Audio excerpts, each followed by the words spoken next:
we don't worry about risk in the traditional, the way you're taught actually at Wharton. We, but it's a good question. Believe me. But if we could see the future of every business perfectly, it wouldn't make any difference whether the money came from running streetcars or from selling software, because all the cash that came out, which is all we're measuring between now and Judgment Day, would spend the same to us. The industry that it's earned in means nothing except to the extent that it may tell you something about the ability to develop the cash, but it doesn't tell you, it has no meaning on the quality of the cash once it becomes distributable. We look at riskiness essentially as being sort of a go, no-go valve in terms of looking at the future of businesses. In other words, if we think we simply don't know what's going to happen in the future, that doesn't mean it's necessarily risky. It just means we don't know. It means it's risky for us. It might not be risky for someone else who understands the business. In that case, we just give up. We don't try to predict those things. And we don't say, well, we don't know what's going to happen, so therefore we'll discount it at 9% instead of 7%, some number that we don't even know. That is not our way to approach it.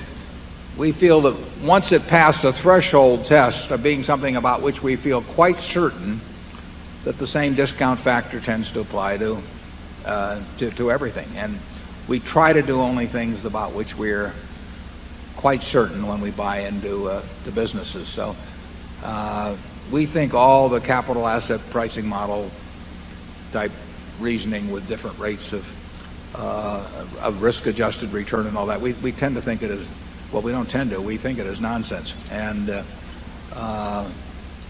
but we do think it's also nonsense to get into situations or to try and evaluate situations where we don't have any conviction to speak of as to what the future is going to look like.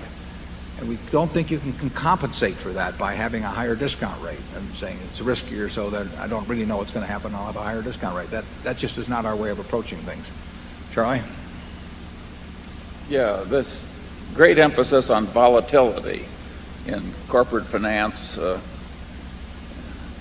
we just regard as nonsense. If we have a statistical probability of putting out $1 million and having it turn into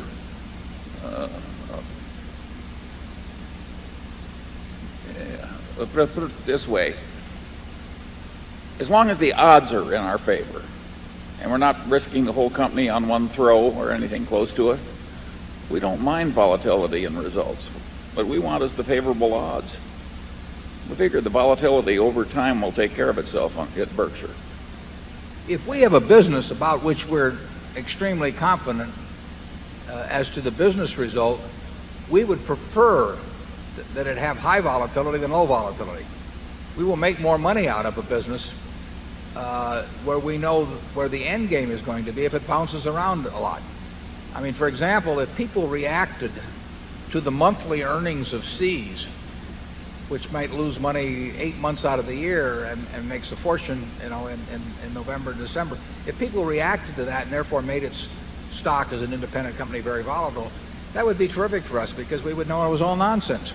And we would buy in July and sell in January. Well, obviously things don't behave that way.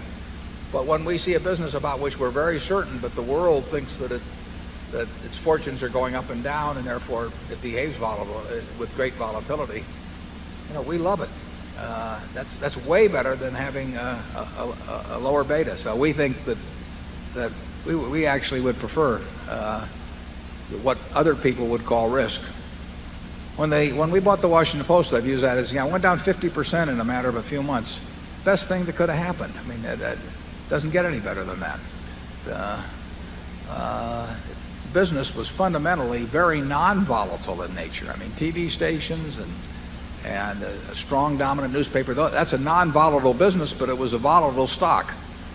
And, that is a great combination from our standpoint. Area 8.